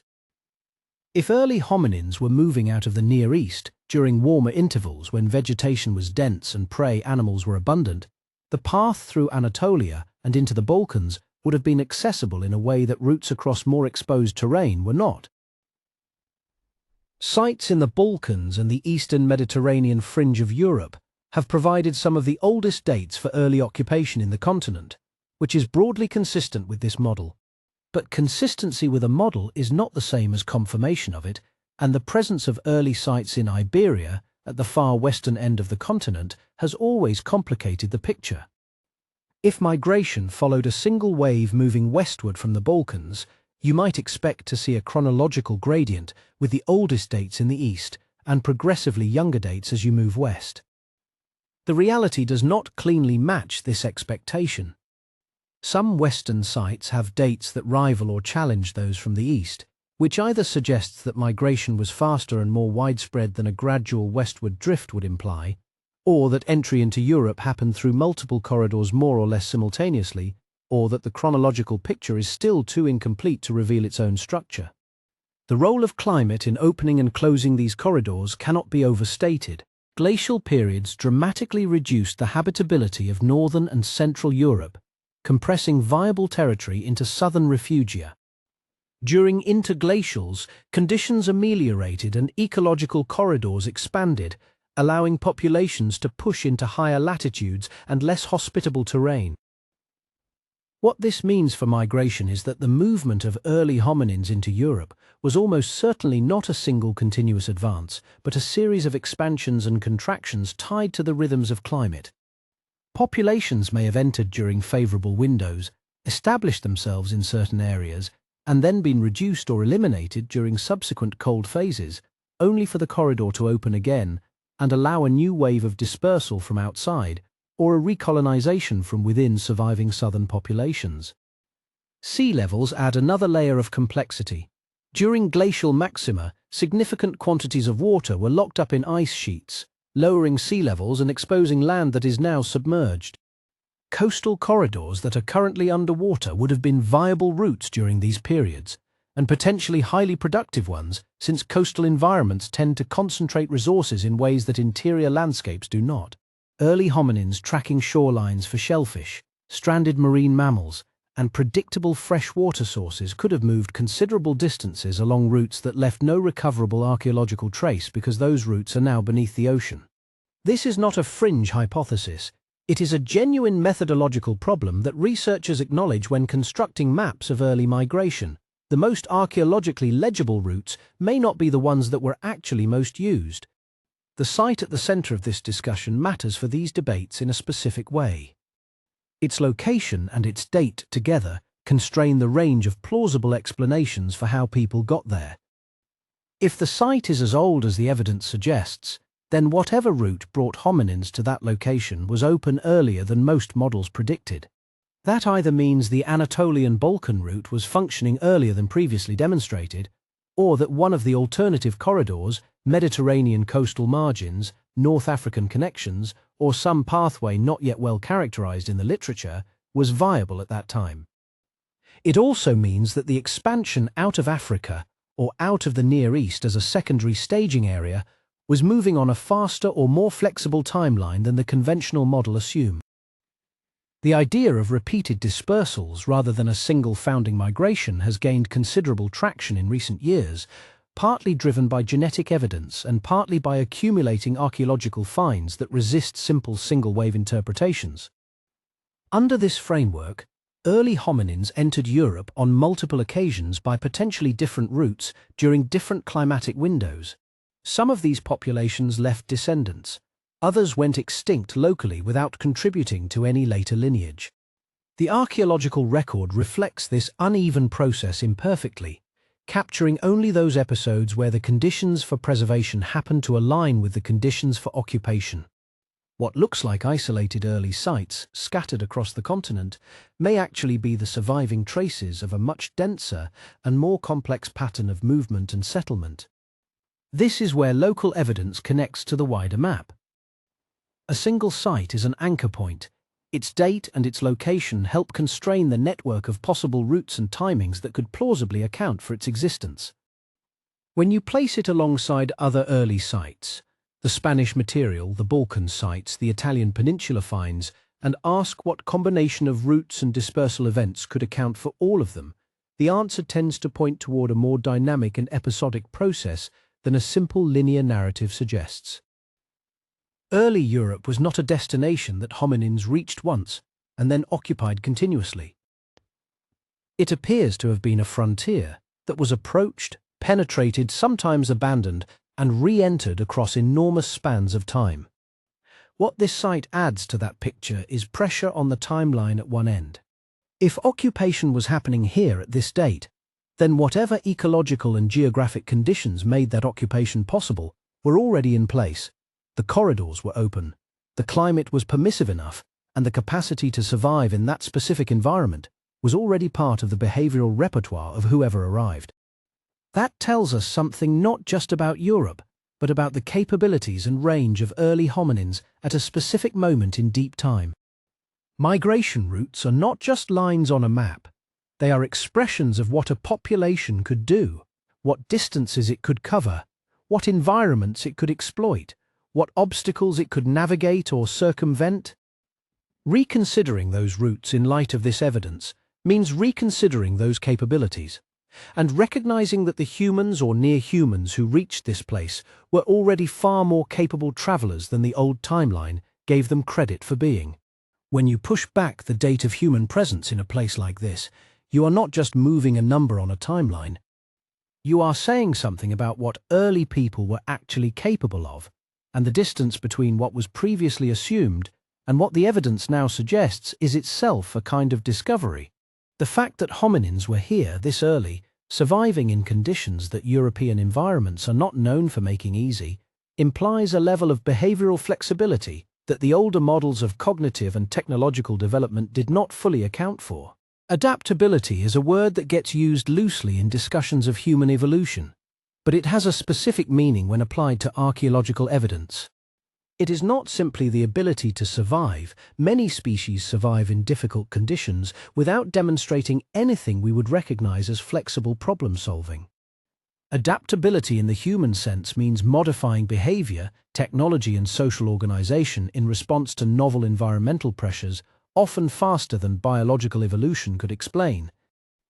What the evidence from this settlement suggests is that early people arriving in Europe, or persisting in Europe through whatever climatic and ecological shifts characterized their period, were doing exactly that. They were not locked into a narrow repertoire of strategies that only worked under conditions similar to wherever they originated.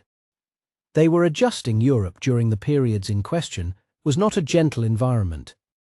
Even during interglacials, when conditions improved significantly relative to the brutal cold of glacial maxima, European landscapes were variable in ways that African or Near Eastern environments were not.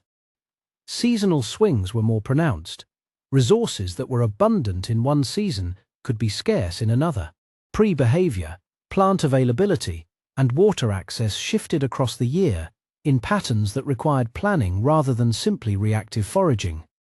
Earlier models of hominin cognition tended to assume that sophisticated forward planning, storing resources, anticipating scarcity, coordinating group behavior across time was a relatively late development, something that arrived gradually and became fully established only in anatomically modern humans. The settlement evidence at sites of this age is quietly challenging that assumption. When archaeologists find evidence of structured occupation rather than brief or opportunistic use of a location, the implications go beyond simple presence. Structure implies intention. A site that shows repeated use, organized activity areas, or investment in anything that would persist, whether that is the shaping of stone tools requiring knowledge passed between individuals or the construction of even rudimentary shelter, is a site that speaks to planning horizons extending beyond the immediate moment. The people using this place were not just responding to what was in front of them. They were operating with some model of the future, however basic, and organizing their behavior accordingly. That is not a trivial capability. It is, in fact, one of the cognitive foundations that researchers point to when trying to explain why modern humans eventually spread across the entire planet while other hominin lineages did not. Social learning is another thread running through this. The technology found at sites of this age, whatever its specific form, whether core tools, flake tools, or more refined technologies depending on the dating, does not appear from nowhere. It is transmitted. Someone learned it from someone else, practiced it, refined it, and passed it on. The presence of consistent tool-making traditions across a region and across time is itself evidence of cultural continuity, of knowledge moving through populations in ways that go beyond what any individual could rediscover independently. This is social learning operating as a survival mechanism. And at a settlement this early in European prehistory, it suggests that the people here were embedded in social networks capable of maintaining and transmitting adaptive knowledge across generations. There is a broader ecological question that this settlement presses hard on. For much of the 20th century, the conventional understanding of early human dispersal placed a kind of implicit ceiling on how far north and how early hominins could realistically have established themselves in Europe.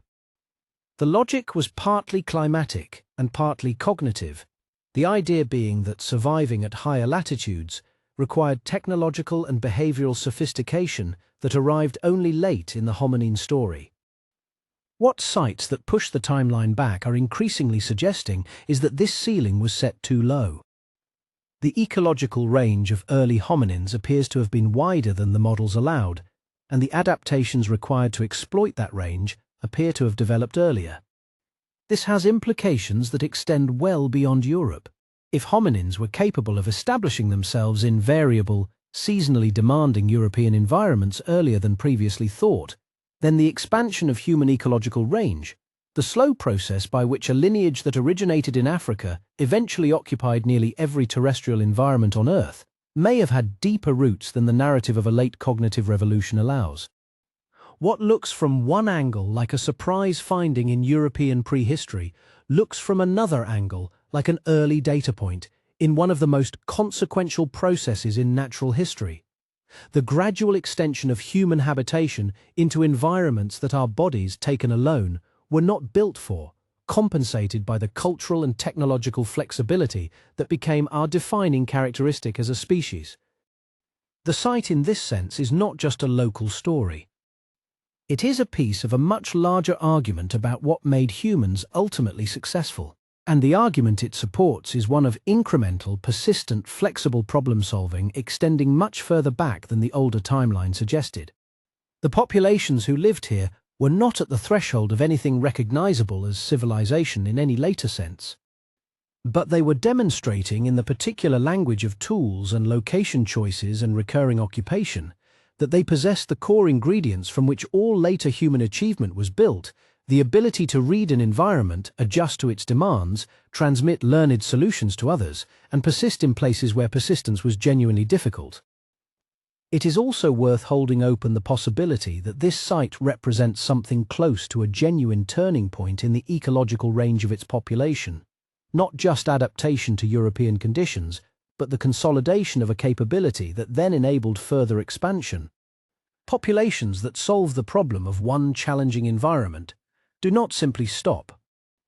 The behavioral and technological toolkit they develop in the process becomes available for application in the next challenging context.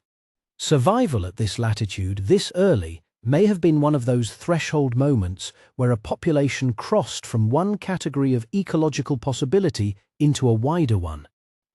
Whether this specific group contributed biologically to any later lineage, or whether they represent one of the many branches of early European occupation that ultimately went extinct without issue, the fact of their presence here tells us that the capability existed, and capability, once demonstrated, reframes what we should expect the rest of the record to show. The story this settlement tells about human adaptability is ultimately optimistic in a specific, unsentimental way. It is not a story about early people being ahead of their time or more sophisticated than scientists previously gave them credit for in some dismissive sense. It is a story about a lineage that was already, by this point in deep time, developing the combination of behavioral flexibility, social organization, and technological problem-solving that would eventually allow it to inhabit every continent, adapt to every climate, and build every variety of culture the world has since seen. The oldest settlements do not look like the world that followed, but they contain its seeds, and finding those seeds in an older and more unexpected soil than anyone anticipated is precisely the kind of discovery that makes the archaeological record worth returning to again and again with new questions and better tools. The seeds are there in the evidence, as we have just explored, but seeds require careful tending before you know exactly what they are. And the honest position for anyone following this story is that the excavation of this site, in the fullest sense, is nowhere near complete. What archaeologists have uncovered so far is extraordinary precisely because it has forced a reconsideration of the timeline. But the questions it has opened are, in some ways, more numerous than the ones it has closed. The most immediate ambition for future excavation is straightforward in principle, if demanding in practice, more of the site. Archaeological sites of this age are rarely exposed all at once. What gets excavated in an initial investigation, or even across several field seasons, often represents a fraction of what is preserved. Horizontal expansion, digging out across a wider area rather than simply going deeper, can transform the interpretation of a site almost entirely. A single activity area can look like the whole picture until the adjacent area reveals something completely different. Researchers working here are acutely aware that the structural evidence recovered so far, suggestive as it is, becomes far more compelling if repeated across multiple loci within the same site. Finding one concentration of materials in a particular configuration could be coincidence, geological process, or ambiguous deposition. Finding the same pattern several times in different areas of the same occupation layer begins to look like intention. Organic remains are perhaps the most significant gap in the current evidence. Stone tools preserve almost indefinitely under the right conditions. Bone, plant material, wood and other organics are far more fragile, and at sites of this age, their survival is never guaranteed. When they do survive, they are transformative. Faunal remains, animal bones can tell researchers not just what was being eaten, but how it was being processed. Cut marks from stone tools on bone surfaces are one of the clearest indicators of deliberate butchery, and therefore of the kind of purposeful behavioral engagement with prey animals that distinguishes active hunters or systematic scavengers from opportunistic foragers who happen to pick up a piece of flint. Plant remains, where preserved, can illuminate the seasonal timing of occupation and the range of food sources being exploited. Hearth residues, if identifiable, would speak directly to fire use, one of the most debated capabilities in early hominin prehistory. Wood rarely survives at all at this timescale, but when it does, under waterlogged or otherwise exceptional conditions, it can provide direct evidence of construction or tool hafting that stone alone cannot supply. Researchers at comparable European sites of great antiquity have occasionally recovered wooden implements that rewrote expectations about early technological complexity. The same possibility remains open here, and the geological conditions of the site will be analysed carefully in future seasons for any microenvironments that might have favoured organic preservation. The dating question is not settled simply because a date has been produced. This is not a criticism of the researchers involved, it reflects the nature of the science. Every dating method comes with its own assumptions, its own margin of error, and its own specific requirements for the material being dated. The dates established so far will be tested through replication, applying the same methods to additional samples, applying different methods where possible, and looking for convergence or divergence between the results. If multiple independent methods applied to multiple samples continue to cluster around the same age, confidence in the date increases substantially. If new samples produce ages that differ significantly, the picture becomes more complicated and requires further analysis. Sediment analysis will continue to play a central role. The layers surrounding the finds contain information about past environments, depositional processes, and whether materials could have moved from their original position. Micromorphology, the study of thin sections of sediment under a microscope, allows researchers to reconstruct the conditions under which layers formed and whether the objects within them were deposited together or accumulated over a longer, more complex sequence. This kind of analysis can either strengthen the case that the finds belong to a single coherent occupation event or complicate it significantly. The attribution question, who specifically was responsible for this settlement, is likely to remain at least partially open. Without skeletal remains, direct identification of the hominin species involved is impossible. The tool types can suggest affinities with particular species or populations, but the associations are imperfect and contested. Future excavation might, with some luck, produce hominin fossils, even fragmentary ones. Even a single tooth can, in the current state of ancient DNA research, open the possibility of genetic analysis that would dramatically sharpen the identification. Ancient DNA from specimens this old is difficult to recover and often degrades beyond usefulness, but the field has made remarkable advances in the past decade, and the boundaries of what is recoverable continue to be pushed back. Researchers will be watching any future skeletal finds with considerable anticipation. Comparative work with other sites across the European continent will continue to be essential context. No single site can carry the full interpretive weight of revising a continental timeline. What gives this settlement its power in the broader argument is the degree to which its evidence aligns with, or illuminates, what is being found elsewhere. Sites across southern and eastern Europe that are now being reanalyzed or excavated with more refined methods may produce their own revisions, and the picture of early European occupation that emerges from the next decade of fieldwork will likely be far more detailed and in some respects more surprising than what we have now. The story of this settlement feeds into a much larger research program, and its conclusions will be sharpened and possibly adjusted as that program advances. This is, of course, how science works, and it is worth saying directly that the provisional nature of major prehistoric claims is not a weakness of the discipline, but its defining strength. The history of archaeology is full of findings that were subsequently refined, recontextualized, or in some cases overturned as better evidence emerged. The Neanderthal went from being a brutish dead end to a sophisticated tool-using culturally complex population that interbred with modern humans. The date of the first Americans has been revised repeatedly and is still contested. The timeline of modern human cognitive development has shifted dramatically in the past 2 decades. Each of these revisions came not because the original researchers were incompetent, but because new evidence, new methods, and new questions produced better answers. That process does not stop here. What the researchers working on this site know, and what drives their continued investment in the project, is that the most significant findings often emerge from the second and third wave of excavation, when the initial excitement has settled and the systematic, painstaking work of filling in the picture can proceed with clearer questions in mind. The first season establishes what is there. The seasons that follow establish what it means. So where does that leave the story now? It leaves it genuinely open. And that openness is not frustrating, it is an invitation. Every layer of sediment yet to be carefully removed, every sample yet to be analysed, every adjacent square yet to be opened, carries the possibility of confirmation, complication, or genuine surprise. The site has already changed the conversation about European prehistory. It has not finished changing it.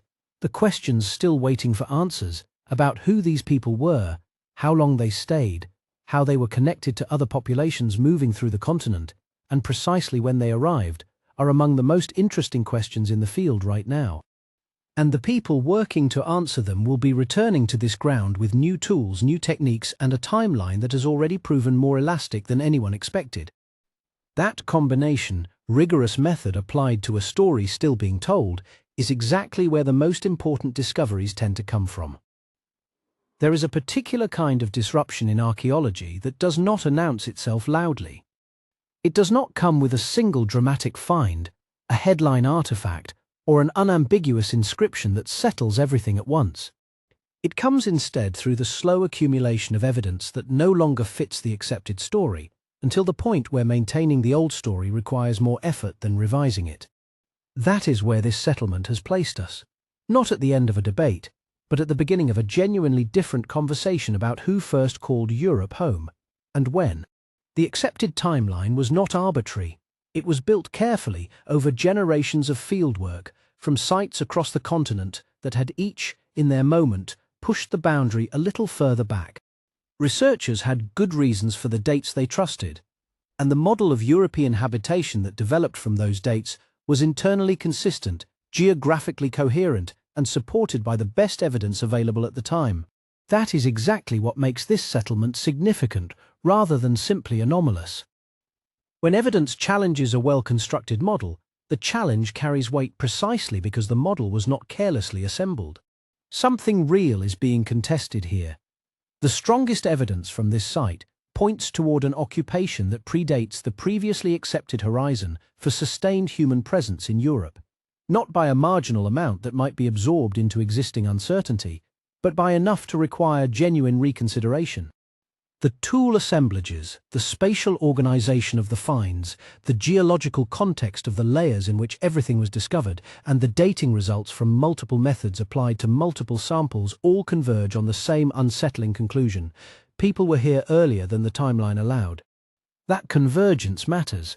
Individual lines of evidence can mislead. When independent methods and independent materials point toward the same result, the probability that all of them are simultaneously wrong becomes difficult to sustain. And yet the uncertainties are real, and they deserve the same honest attention as the evidence. The attribution of the site to a specific hominin species remains an open question in the absence of skeletal remains. The dating, while robust by the standards available to researchers working at this timescale, will continue to be tested and refined. The question of whether the occupation was sustained or episodic, whether this was a settlement in any meaningful sense of the word, or a series of brief incursions by small groups moving through, cannot yet be fully resolved. Acknowledging these uncertainties is not hedging. It is the only intellectually honest position available. The evidence is compelling, and the questions it raises are real. Both of those things are true at the same time. And the history of prehistoric research is littered with cautionary examples of what happens when one is allowed to crowd out the other. What this site has demonstrated above everything else is that a single well-documented location can shift the gravitational center of an entire field. The timeline of European habitation is not just a set of dates. It is a framework for understanding the movement of populations across a continent, the routes they followed, the conditions they could tolerate, the technologies they brought with them, and the degree of behavioral complexity they possessed before they arrived. Change one significant point in that framework, and the implications radiate outward in every direction. Migration routes that seemed implausible become worth investigating. Populations that appeared to arrive suddenly may instead represent the latest visible layer of a much longer presence. The cognitive and physical capabilities attributed to early Europeans at specific moments in time may need to be projected further back, to people who were managing unfamiliar landscapes with no guarantee of success and no record of anyone having done it before. That last point carries a weight that goes beyond academic debate. These were people operating at the genuine edge of the known world, their known world, without maps, without established supply chains, without the accumulated local knowledge that makes survival in a particular environment tractable over time. Whatever brought them here, whether we call it curiosity, competition, necessity, or the kind of slow generational drift that moves populations across continents without anyone intending to cross a boundary, it required a set of capacities that the old timeline had placed later than this site now suggests: adaptability, problem-solving, the ability to read and respond to an unfamiliar landscape. These were not innovations of a more recent era. They were already present, already being exercised by the people who left their tools and traces in these sediments. There is something worth sitting with in that idea.